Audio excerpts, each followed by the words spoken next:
รับรอบค่ำนี้นะคะก็เป็นรอบที่สำคัญมากๆเลยนะคะสำหรับคนที่รอคอยเนาะนะ Tonight is going to be very special speech for us ค่ะก็ก่อนจะพบกับท่านนะคะเราอยากให้ทุกท่านเนี่ยไปพบกับ VTR ของท่านก่อน Before we meet both of them on the stage, we'll watch their video on the screen first. ค่ะพบเลยค่ะ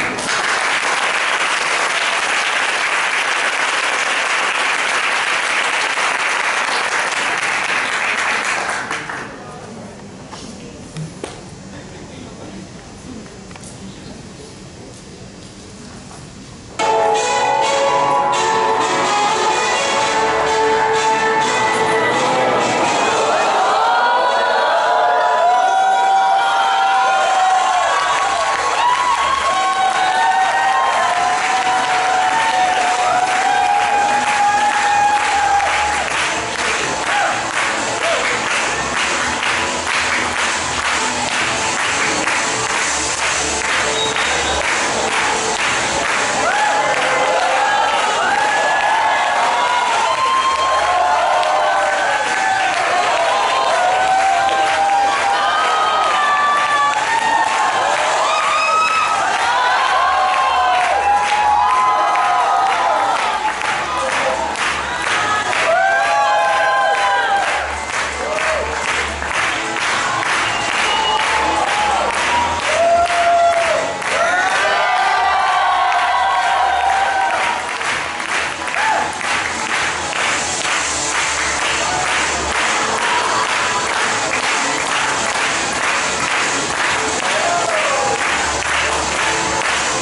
Ultimate Crown Ambassador นะคะดรปีเตอร์และอีวาโรเลอร์เมดแคชค่ะ Please welcome the staff.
Thank you for the very, very warm welcome.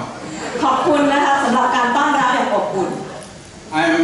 Eva and me are very glad to be back in Thailand and Bangkok. ผมรู้สึกดีใจที่ได้กลับมานะคะในเมืองไทยแล้วก็กรุงเทพอีกครั้งหนึ่ง We have been often here, for we love the distributorship here in this region and especially in this country. กลับมานะคะในเมืองในเอเชียนะคะเพื่อที่จะมาพบพวกเราทุกคนแล้วก็นักธุรกิจแอมเวย์นะคะโดยเฉพาะนะคะกลับมาที่นี่ค่ะ And I want to congratulate all of you to be here at the first of the new year.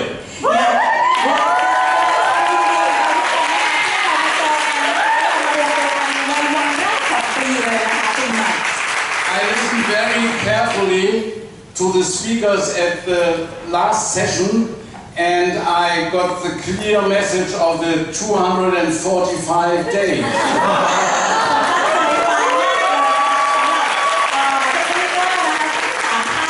ในช่วงบ่ายที่ผ่านมานะคะแล้วก็ผมก็ได้เคลียร์เมสเสจแล้วได้ข้อความที่ชัดมากอันหนึ่งก็คือเหลือ 245 วัน And it's obvious that you are following that advice, for you didn't lose one day of the new year. เราทำตามนั้นจริงๆเลยนะคะ 245 วันเนี่ยเราไม่เสียแม้กระทั่งวันเดียวคือวันปีใหม่นะคะ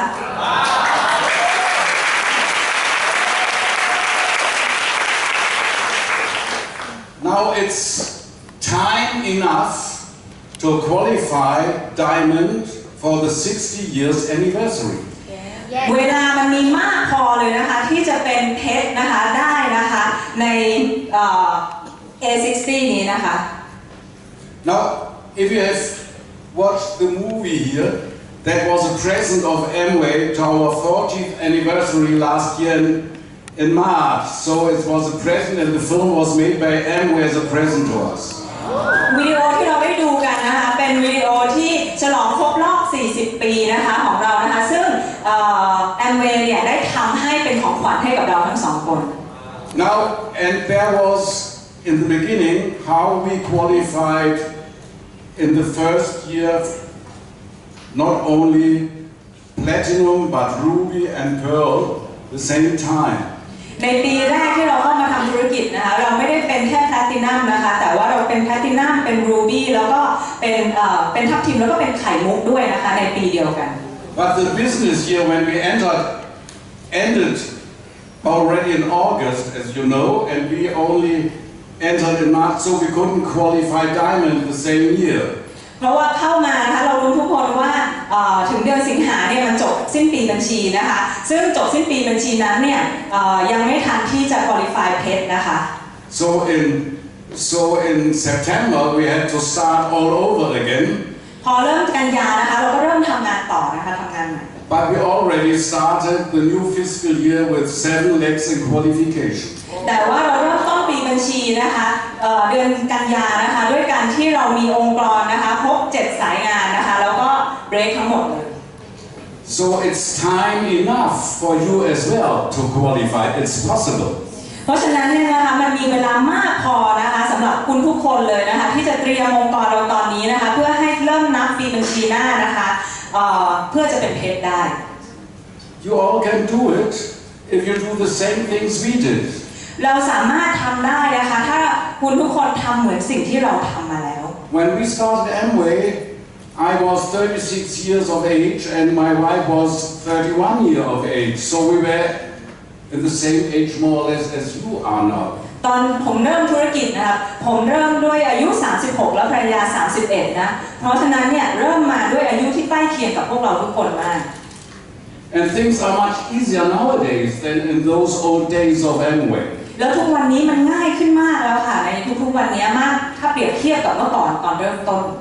We only had 7 products at that time. ตอนนั้นมีสินค้าอยู่แค่7ชิ้นเท่านั้นเอง7อย่าง Only home products and body care products, a few. มีของไม่กี่ชิ้นนะคะสำหรับใช้ในบ้านแล้วก็มีของไม่กี่ชิ้นที่ใช้กับเป็น personal care นะคะสำหรับร่างกายเรา No cosmetics, ไม่มี no เครื่องสำอาง Nutrilite. ไม่มีนิวทริไลท์เลย So with the lot of products you have nowadays, you can easily attract much more people than we could with cleaning stuff for the household only. สินค้ามากมายตอนนี้นะคะทำให้คุณสามารถที่จะทำธุรกิจได้อย่างง่ายเข้าถึงผู้คนได้ง่ายมากกว่าที่เราเนี่ยมีแต่ของที่ใช้ทำความสะอาดบ้านสมัยก่อน So it is easy, but don't think wrong. I was very proud of the speech with the 245 days. แต่ว่าอย่าเพิ่งเข้าใจผิดนะคะว่าในเรื่องความง่ายนะคะแล้วก็เรื่องที่พูดว่า245วัน If you have a calendar and a calculator, you could calculate this year still has 245 days, and then I only need to finish qualification in August 78. So I have 245 days plus another 365 days. ถ้าเรามีปฏิทินนะคะแล้วเรามีเครื่องคิดเลขแล้วลองหยิบขึ้นมาดูเนี่ย245วันเนี่ยคือปีบัญชีนี้ที่เหลืออยู่นะคะเพื่อจะเริ่มตั้งต้นนับนะคะคุณสมบัติในปีบัญชีหน้าเพราะฉะนั้นเรามี245วันบวกกับ365วัน That's wrong thinking. ถ้าคิดอย่างนั้นก็อาจจะผิดนะคะ That's the wrong thinking of the losers in this business. มันเป็นวิธีคิดที่ผิดนะคะถ้าคิดเผื่อว่ามันเหลืออีก365วันตรงนั้นด้วยนะคะเพราะว่าอันนั้นคือผู้แพ้ในธุรกิจนี้ We have a lot of losers in this business. They always think, I still have time. เรามีผู้แพ้เยอะแยะมากมายในธุรกิจนี้นะคะเพราะคิดตลอดค่ะว่ายังเหลือเวลาเรายังมีเวลาเรายังเหลือเวลา They think Amway will be there in a year's time, in 2 years' time, in 10 years' time. I have time. วิธีคิดแบบนี้ก็คือยังมีแอมเวย์เดี๋ยวปีหน้าก็ยังอยู่ปีถัดไปก็ยังอยู่อีก3 ปีข้างหน้าก็ยังอยู่10 ปีข้างหน้าก็ยังอยู่เรามีเวลา First, I must look for a new car. ดังนั้นเดี๋ยวเราไปเลือกรถใหม่ก่อน Then there is the marriage of my daughter in spring. เดี๋ยวก็ไปเจอลูกก่อนนะไปเจอลูกสาวก่อนตอนช่วงหน้าร้อนอย่างเงี้ย Then I need to refurnish my apartment. แล้วก็ถึงเวลาที่จะต้องจัดบ้านใหม่ละจัดห้องใหม่ That's all more urgent than doing Amway. พวกนั้นเนี่ยเร่งด่วนกว่าการทำแอมเวย์มากเลย I think you have people like this in your group as well. เรามีคนเหล่านี้อยู่ในกลุ่มทีมงานของเราไหมคะที่คิดแบบนี้ว่าเรื่องอื่นสำคัญกว่าแอมเวย์ You may love them, but they don't move really. คุณอาจจะรักเขานะแต่คนเหล่านี้ไม่เคลื่อนที่ไปไหนแบบฟรีมากนะ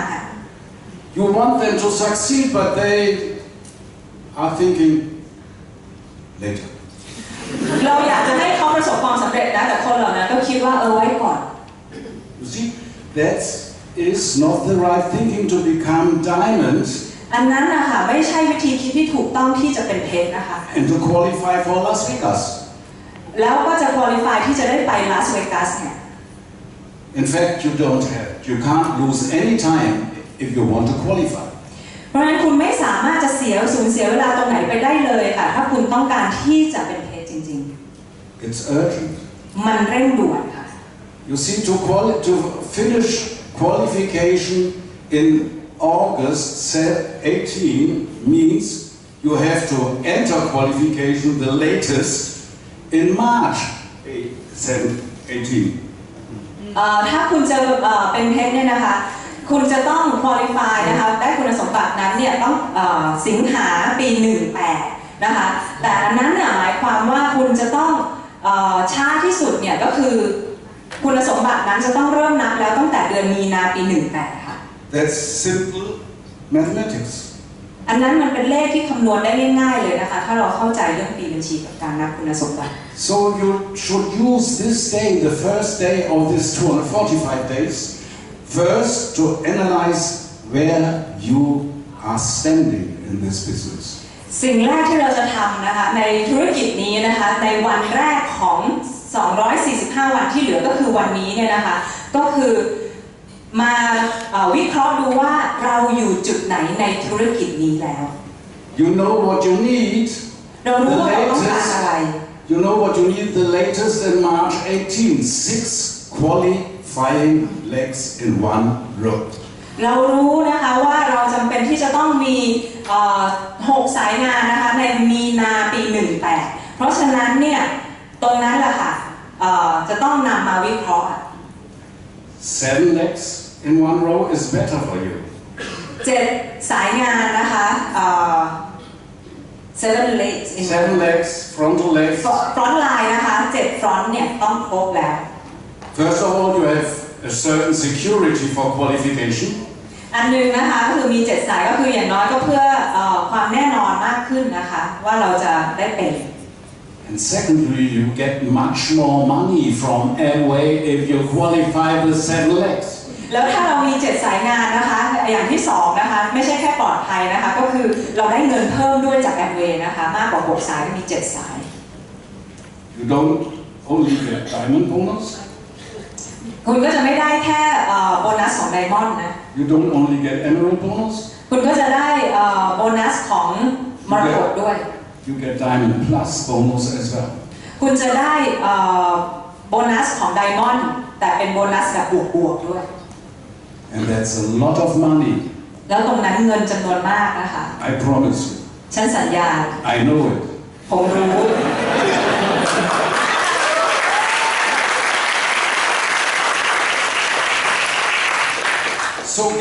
So to get at this point with 7 qualifying legs, that should be your ultimate goal. I want to qualify with 7 legs. Basta. เพราะฉะนั้นนะคะเป้าหมายของการที่จะ qualify 7 สายงานเนี่ยนะคะอันนั้นเป็นเป้าหมายที่เราจะต้องตั้งนะคะแล้วก็ขีดเส้นใต้ไว้เป้าหมายนั้นเป้าหมายเดียวเท่านั้น Now you look, where am I now? แล้วก็มาดูค่ะว่าเราจะต้องมี7 สายงานตอนนั้นแล้วตอนนี้เราอยู่ตรงไหนเรามีเท่าไหร่แล้ว 12%, 15%, เราอยู่ตรงไหน 12% 15% 21%, 21% 1 leg, 2 legs, มี 3 1 legs. สายมี2 สายมี3 สาย Wherever you are, you need the next 245 days to get the foundation for your success. ไม่ว่าคุณอยู่จุดไหนนะคะเปอร์เซ็นต์ไหนก็ตามมีกี่สายงานแล้วก็ตามนะคะคุณมีเวลาอีก245 วันเนี่ยนะคะที่จะสร้างพื้นฐานองค์กรนะคะให้พร้อมแล้วก็แข็งแรงเพื่อที่จะครบ7 สายงานนะคะในต้นปีบัญชีหน้า So you have to decide when do I want to qualify 21%. When do I want to qualify 21%? เมื่อไหร่หรือถามตัวเองนะคะว่าเมื่อไหร่ที่เราต้องการที่จะมีคุณสมบัติ 21% ขึ้นมาเป็น 21% If I think back, we managed to qualify Crown Investors in less than 3 years. ถ้ามองกลับไปตัวผมเองเนี่ยก็เป็น Crown Master เนี่ยน้อยกว่า 3 ปีก็ได้เป็นแล้ว And I look back what we did, I can give you some advices how we made it for you can do the same. สิ่งที่เราทำมานะผมก็จะสามารถที่จะแนะนำบางอย่างได้นะเพื่อให้เราเนี่ยสามารถเอาไปทำแล้วก็ทำได้เหมือนกัน First of all, when I look back, we always qualified from the very beginning always Ruby. สิ่งหนึ่งที่ผมจำได้มองย้อนกลับไปเนี่ยก็คือสิ่งแรกที่เราจะ qualify ตอนนั้นเนี่ยก็คือนึกถึงว่าจะเป็นทัพทีมเนี่ยยังไงได้ยังไง It was always double the amount of a platinum volume. ก็คือการเป็นทัพทีมเนี่ยก็คือมียอดขึ้นมาอีกเท่านึงนะคะของการที่เราจะของการที่เป็น 20% At least in Germany, it was double the volume of a platinum. ก็คืออีกเท่านึงอะค่ะของแต่ละเดือนที่เป็นเข็มเงิน Is that the case here as well? Yes. Okay. So you understand what I mean? เข้าใจไหมคะที่ผมบอก And we always, for we didn't know any better, always sponsored ourselves a lot front lines. ตอนนั้นเนี่ยเราไม่ได้รู้อะไรเยอะนะแต่สิ่งที่เราทำคือเราสปอนเซอร์ฟอนต์ไลน์เยอะมาก You see, just to tell you a story in between, not only advices, you see, that's terrible to listen to a speech where you always hear, you must, you must, you must. ก็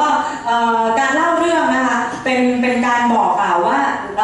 าทำอะไรแทนที่ผมจะบอกว่านี่คือสิ่งที่คุณต้องทำแต่ผมเล่าเรื่องของผม Or you enter this business to become free, not to listen to you must. You see? เพราะว่าในธุรกิจนี้นะคะทุกคนอิสระในการเลือกทำนะคะไม่ใช่ว่าต้องทำอะไร So I tell you, we had an American sponsor. We had an American sponsor. ตอนนั้นเนี่ยผมมีผู้สปอนเซอร์เป็นคนอเมริกัน And this sponsor left us very soon. แล้วผู้สปอนเซอร์นะคะก็หายจากเราไปเนี่ยเร็วมากเลย For he didn't pay taxes in Germany and he was only on a visitor's visa and so he had to go. เขามานะคะก็ไม่ได้เป็นคนที่อยู่ในเป็นนักท่องเที่ยวมาที่ประเทศผมนะคะแล้วก็เพราะฉะนั้นอยู่ได้ไม่นานก็ต้องกลับไปละ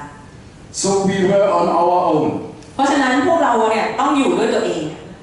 And we didn't know any better and we had no sponsor and we read the literature, the little literature of Amway they had at that time. เราก็ไม่รู้อะไรมากนักนะเราก็ต้องไปอ่านคู่มือของแอมเวย์ที่แอมเวย์เขียนไว้ And there was only two advices in that literature that said you can sell the products and you can sponsor. แล้วในสิ่งที่ใบที่แอมเวย์เขียนไว้เนี่ยนะคะก็มีแค่2อย่างก็คือข้อที่1คุณสามารถขายสินค้าก็ได้หรือคุณสามารถสปอนเซอร์คนก็ได้เขียนอยู่แค่นี้ So we did that, just that, we เรา sponsored. ก็เลยทำอยู่แค่นั้นก็คือสปอนเซอร์คน And so it happened that we sponsored people who sponsored people. That's what we told them. แล้วเราก็ทำอยู่แค่นั้นเพราะเราสปอนเซอร์คนแล้วเราก็บอกคนให้สปอนเซอร์คนนะ So once in our second month we made with these people Ruby. แล้วในภายใน1เดือนเนี่ยคนเหล่านี้ก็ทำเหมือนเราก็กลายเป็นทัพทีมขึ้นมาด้วย But it happened that way that we made Ruby with more than 10 groups in a row. แล้วตอนนั้นที่เราทำทัพทีมขึ้นมาเนี่ยเรามี10สายงานนะคะรวมกันเนี่ยขึ้นมาเป็นรูบี้ Some had 6%, some had 12%, others had, I think even one had 15%. มีสาย 6% มีสาย 12% บางสายขึ้นมาเป็น 15% A lot had 3%. แล้วก็มีหลายสายที่เป็น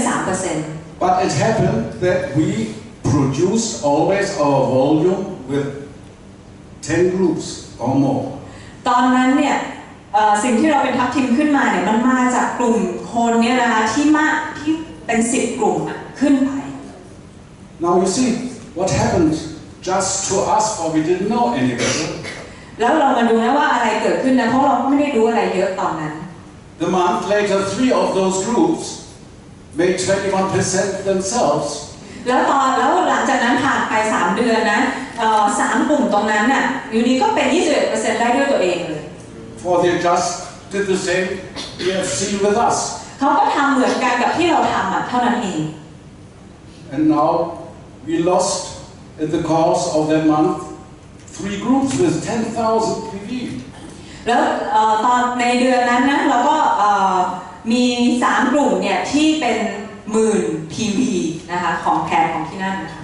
And so we didn't know any better and we just started and continued sponsoring and building up new groups. เพราะว่ามันถูกตัดออกไปนะคะจากการที่เขาเป็น21%นะคะเพราะฉะนั้นเนี่ยก็ไม่รู้จะทำไงเอาสายหายไปอ่ะงั้นทำใหม่ทำอีก And so we reached 30,000 volume on top of the 3 groups. แล้วเราก็เลยต้องเติมยอดเข้ามานะคะอีก20,000 กว่า PV นะคะเพื่อที่มากกว่าในสิ่งที่3 กลุ่มนั้นหายไป So it happened. At that time, the qualification time was not 6 months but 3 months. สมัยก่อนนะคะไม่ได้จะต้องการที่จะคงคุณสมบัติเนี่ยนะคะของการเบรกเนี่ยไม่ใช่6 เดือนเป็นแค่3 เดือนนะ Then we made pearl with 3 legs and ruby and platinum the same time, the same month. เพราะฉะนั้นเนี่ยการเป็นแพลตินัมมันใช้แค่3 เดือนเพราะฉะนั้นในเดือนเดียวกันเนี่ยก็เป็นทั้งแพลตินัมไปด้วยแล้วก็เป็นเพร์ลไปด้วยก็มี3 สายที่เบรกไปแล้วก็เป็นรูบี้ด้วยเพราะว่ามันเบรกไปแล้วนะคะก็ต้องทำเพิ่ม There came then a message from Ada in Michigan, that's world record. แล้วก็มีแมสเซจนะมาหาเราจากเอดามิชิแกนว่านี่เบรกเรคคอร์ดเลยไม่เคยเกิดขึ้น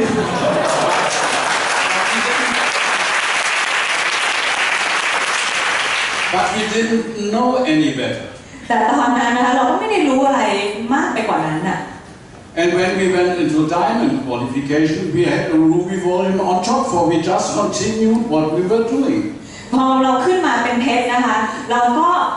ทำเพิ่มทำเติมขึ้นมาเพราะว่าสายมันก็เบรกออกไปแล้วก็ทำขึ้นมาให้ตัวเองเนี่ยเป็นทัพทีมเนี่ย And so it happened when another 3 legs went and left us with 10,000 PV, we had a ruby volume on top. พอมีสายแต่ละสายที่เป็น10,000 PV ที่เบรกแตกออกไปนะคะหลุดออกไปเราก็ทำรูบี้เพิ่มขึ้นมานะคะเพื่อให้ยอดเนี่ยมันทบกลับเข้ามาให้ได้ Produced by 10 or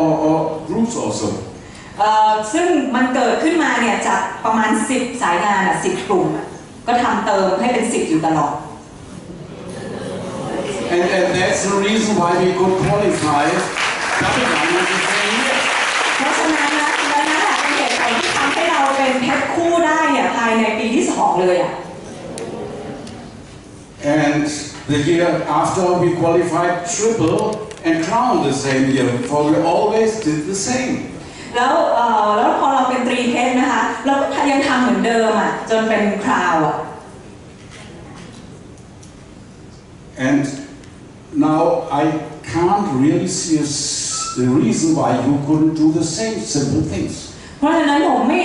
มมองไม่ออกเลยว่าทำไมคุณทุกคนไม่สามารถจะทำสิ่งที่ธรรมดาอย่างนี้ได้เนี่ยแบบที่ผมทำอะไรเนาะ To be concrete, what should happen for you in the next 245 days? เพื่อให้มัน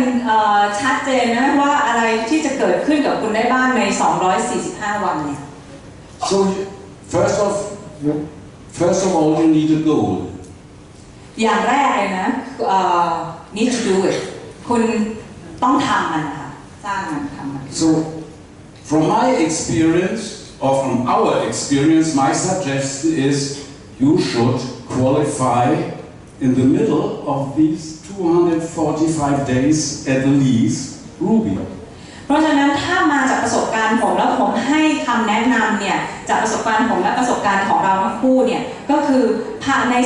245 วันเนี่ยในครึ่งทางคุณจะต้องเป็นทัพทีมให้ได้แล้ว If you are at platinum level, double your volume. ถ้าตอนนี้คุณเป็นแพลตินัมดับเบิลวอลลุ่มยอดของธุรกิจคุณเลยค่ะ If you are an emerald, ถ้าคุณเป็นมรกต qualify ruby on top. ให้ทำรูบี้ขึ้นมาเพิ่มขึ้นมาอีกให้ตัวเองเป็นรูบี้ How to do it? แล้วมันต้องทำยังไง Just as we did, sponsor people. ก็ทำแบบที่เราทำก็คือสปอนเซอร์ผู้คน And we always sponsored people with volume. แต่แล้วสิ่งที่เราทำคือเราสปอนเซอร์ผู้คนเนี่ยโดยการที่สปอนเซอร์แล้วเนี่ยมีวอลลุ่มคือมียอดด้วย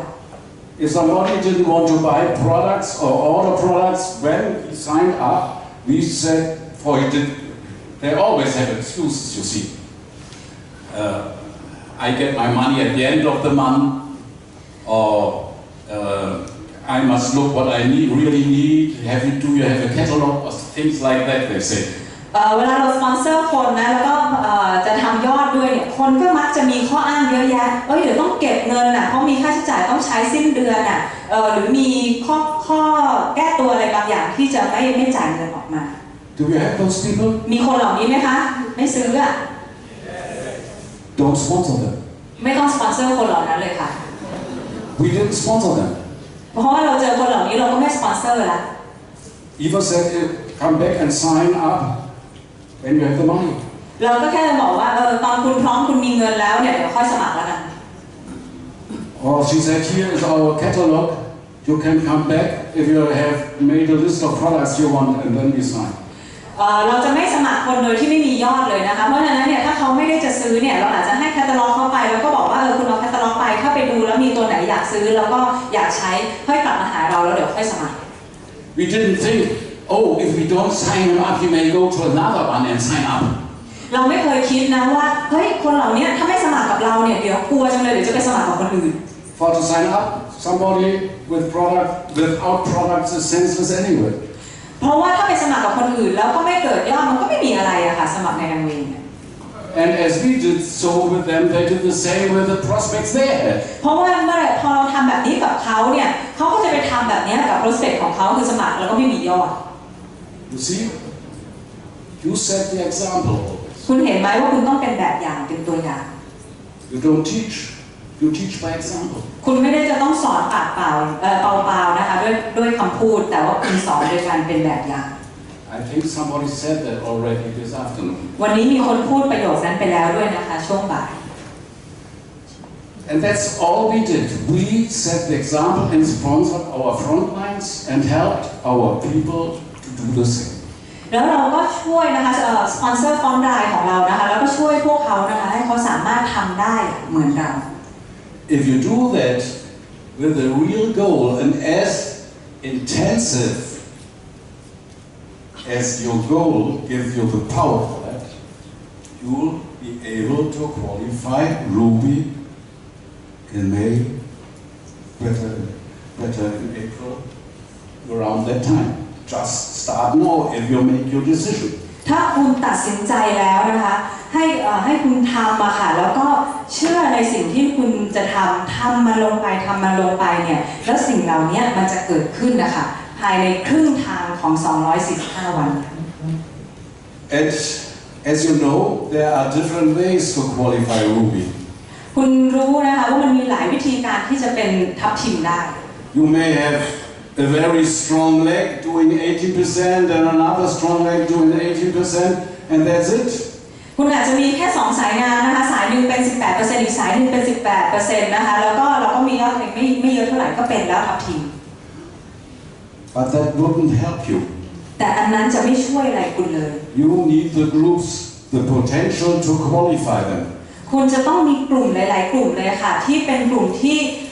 มี potential เนาะมีศักยภาพนะคะเพื่อที่จะรวมกันเข้ามาแล้วเราเป็นทัพทีม So aim on 10 groups producing for Ruby volume. เพราะฉะนั้นนะคะให้วางเป้าหมายที่จะมี10กลุ่มนะคะเพื่อที่จะมาขึ้นมารวมยอดมาเป็นทัพทีม And if you have done that, you have the potential to reach everything in this business. ถ้าคุณได้ทำสิ่งนั้นขึ้นมาแล้วนะคะคุณมีโอกาสอย่างมากเลยที่จะเป็นได้ทุกอย่างในธุรกิจนี้เลย For you have fulfilled the condition necessary for success already. เพราะว่าเรานะคะได้ทำคุณสมบัติหรือคุณลักษณะ condition อันนี้ได้เต็มครบเรียบร้อยแล้วคุณจะเป็นอะไรหลังจากนั้นก็ได้ You will have reached Ruby. คุณได้เป็นทัพทีมแล้ว You will have 10 legs. แล้วก็เป็นทัพทีมที่มี10สายงาน Now the first leg, want to แล้วก็ qualify 21% of course, for that's the highest profit in this business. แล้วสายแรกค่ะที่เข้ามาเขาก็ต้องอยากจะเป็น 21% ขึ้นมาแหละตอนนั้นน่ะนะคะเพื่อที่เพราะว่าเขาก็อยากจะให้ธุรกิจเขาเติบโตเหมือนกัน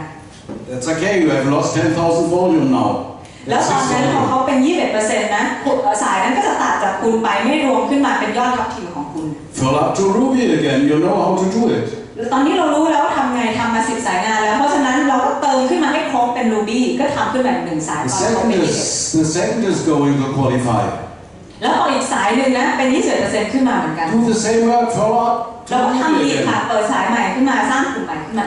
The third is going to leave. สายที่3จะหลุดไปแล้ว Follow up to Ruby again. Do the same you เติม already เข้าไปให้เป็น follow. ทับทิมอีกทับทิมอีก So you'll get your 6 in the next year if you do the basic work in 245 days. ถ้าทำงานพื้นฐานแบบนี้นะคะ245 วันเนี่ยนะคะแล้วสายแรกๆก็เริ่มเบรกไปพอถึงเริ่มต้นปีบัญชีหน้าเบรกไปแล้ว6สายเลยค่ะ And by the way, พอถึงตอนนั้น when you have qualified diamond and you are in Las Vegas, แล้วถึงตอนนั้นนะคะคุณก็จะได้ qualify เพชรขึ้นมาเลยนะคะแล้วก็ได้ไปลาสเวกัสแน่นอน it's your decision then to say, do I want to continue or do I want to go to sleep now? แล้วนี้ตอนนี้เป็นโอกาสของคุณที่จะตัดสินใจนะคะว่าตอนนี้คุณจะไปต่อหรือคุณจะกลับไปหลับที่บ้านดีกว่า You only need to do the same. เพราะว่าสิ่งที่คุณต้องทำก็คือทำเหมือนเดิมอะค่ะทำอยู่เหมือนเดิม You are diamond plus, you need to fill up to ruby with 10 groups and then you'll get double diamond. Then you decide again. ทำเหมือนเดิมนะคะไม่ว่าตำแหน่งอะไรแต่ถ้าตอนนี้คุณเป็นเพชรนะคะคุณก็ทำรูบี้ขึ้นมาใหม่ค่ะทำทับทิมขึ้นมาใหม่แล้วก็เติมขึ้นมา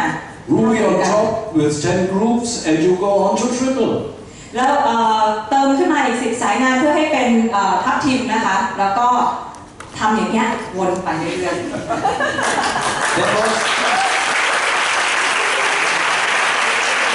That was our way, if I look back and analyze, to qualify Crown Ambassador in less than 3 years. อันนั้นแหละคือสิ่งที่ผมมองกลับไปแล้วผมเห็นน่ะว่าเราทำอะไรกันมาในที่เป็นมงกุฎพูดได้เนี่ยภายต่ำกว่า3 ปีแค่33 เดือน Pretty simple, you can do the same. ผมทำแค่นี้แล้วมันเรียบง่ายมากเพราะฉะนั้นเนี่ยทุกคนสามารถทำได้เหมือนกัน If you come to a decision tonight, she irritates me as always. เขาแก้ไขตลอดเลยนะตลอดเลย You need to come to a decision tonight คุณต้องเลือกแล้วค่ะต้องตัดสินใจตั้งแต่คืนนี้แล้วอ่ะ to do this simple work and don't lose time. แล้วเพื่อตัดสินใจคืนนี้เพื่อที่จะทำงานง่ายๆเท่านั้นเอง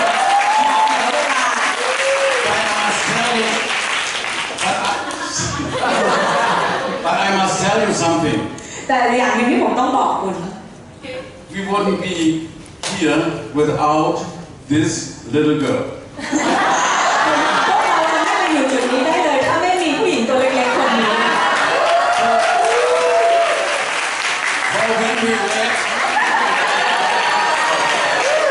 When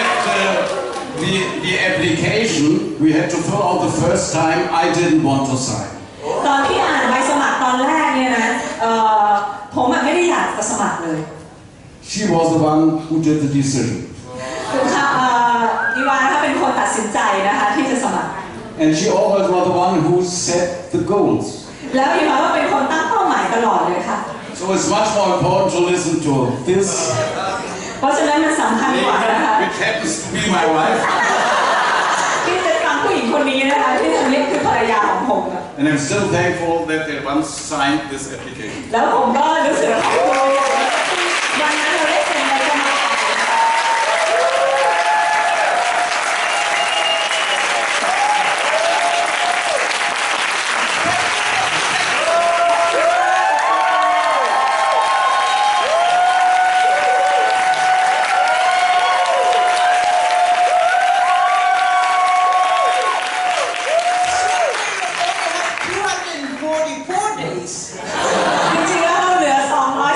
4 วันนะคะ So we need to use every minute of it. เพราะฉะนั้นเราต้องใช้ทุกๆนาทีเลยนะ And I learned one thing today. แล้ว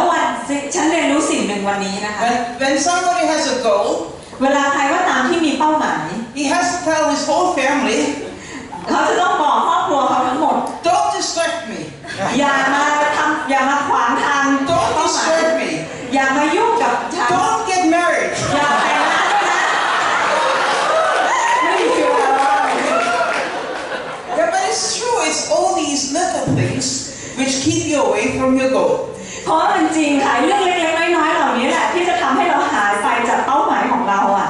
And when I look back at our life and our business, พอฉันมองกลับไปนะคะในชีวิตของเราแล้วก็ธุรกิจของเราเนี่ย our beginning probably was not much different to yours. ตอนเริ่มต้นนะคะก็ไม่ได้แตกต่างอะไรจากที่พวกเรากำลังเริ่มเลย Now I heard somebody was sponsored by Facebook. แล้วฉันก็ได้ยินนะว่าบางคนนะได้รับการสปอนเซอร์ผ่าน Facebook อย่างเงี้ย Now in our time there was no Facebook. ตอนนั้นไม่มี Facebook นะคะในยุคของเรา In our time there was newspapers. แต่ตอนนั้นมีหนังสือพิมพ์ค่ะ That is these strange things they print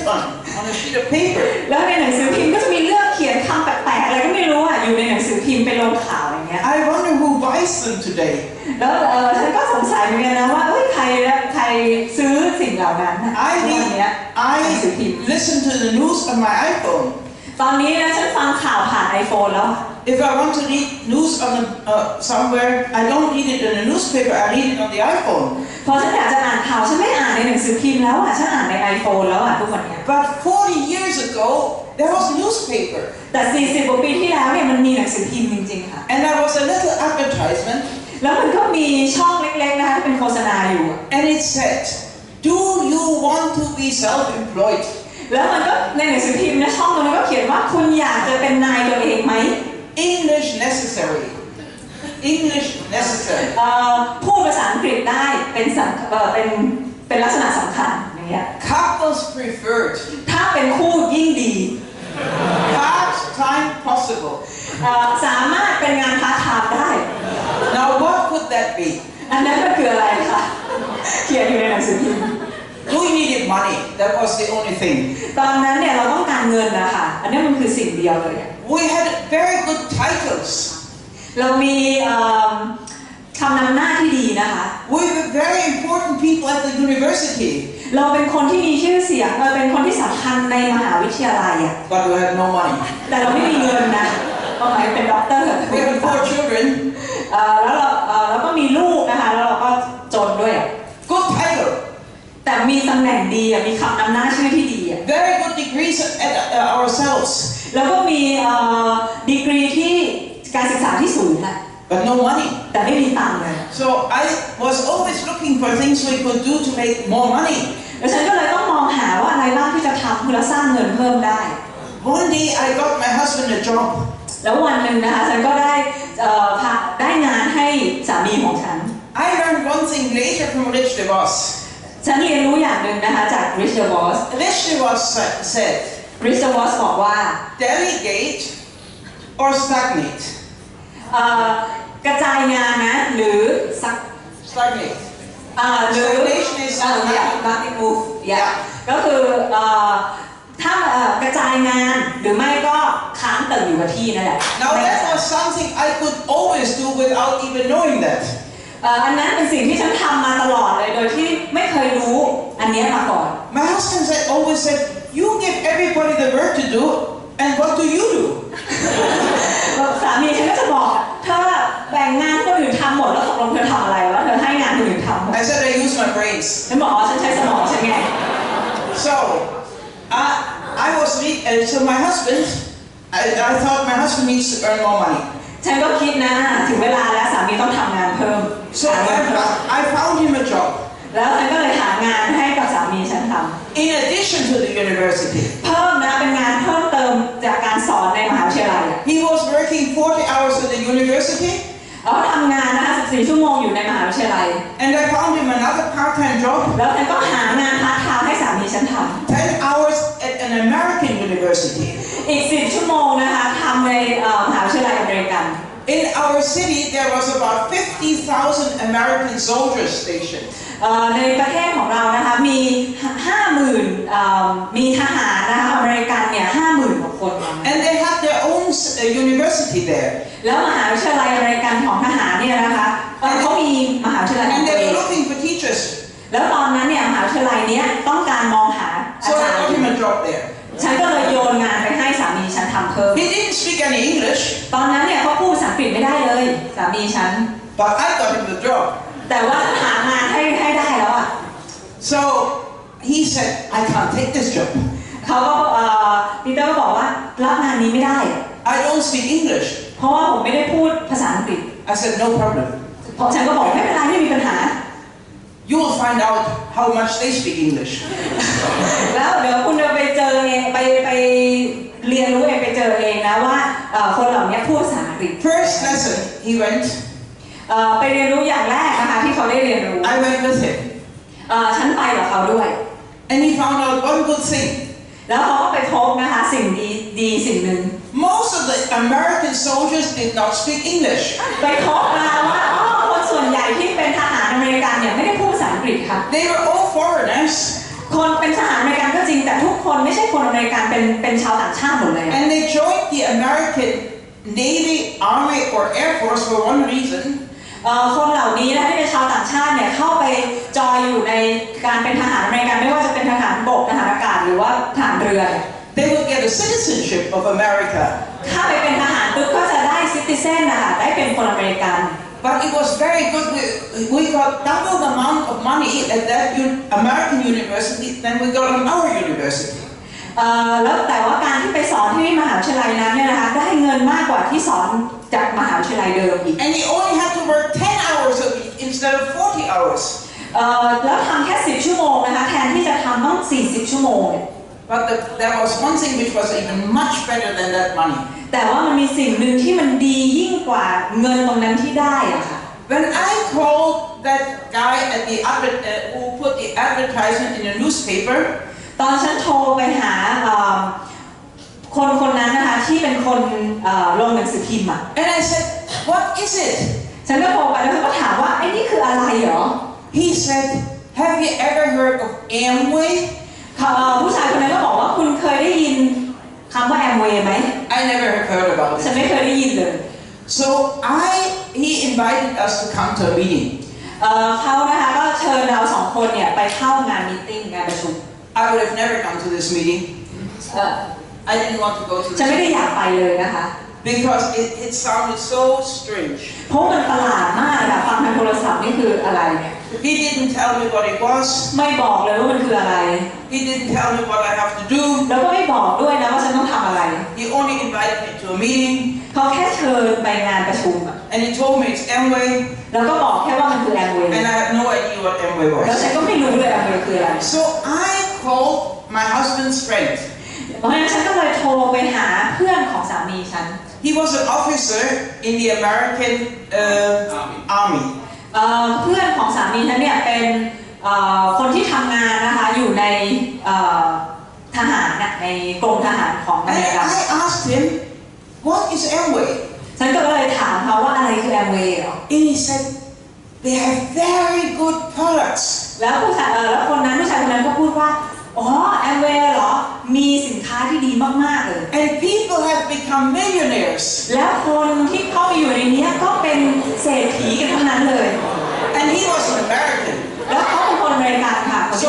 I knew he was speaking about American dollars. เพราะฉะนั้นฉันรู้เลยค่ะว่าเขากำลังพูดถึงเงินอเมริกันดอลลาร์อยู่ Not Thai baht. ไม่ใช่ไทยบาท So I like that idea. โหตอนนั้นฉันชอบมากเลยอ่ะ I wanted to become a millionaire ฉันอยากจะเป็นเศรษฐีอ่ะ because then I don't have to worry about money. ฉันจะได้ไม่ต้องกังวลเรื่องเงินอีกต่อไปแล้วในชีวิตเนี้ย Then I can have a house. แล้วฉันก็จะได้มีบ้านด้วย I can have a new car. แล้วฉันก็จะได้มีรถใหม่ I can have everything, I thought, if I'm a millionaire. ถ้าฉันเป็นเศรษฐีจริงๆเนี่ยฉันจะมีทุกอย่างที่ฉันคิดไว้ได้เลย And I don't have to worry every night how I'm going to pay the bill tomorrow. แล้วฉันจะไม่ต้องมานั่งกังวลทุกคืนเลยว่าพรุ่งนี้จะจ่ายไอ้ใบแจ้งหนี้มาแล้วฉันจะจ่ายยังไง Now,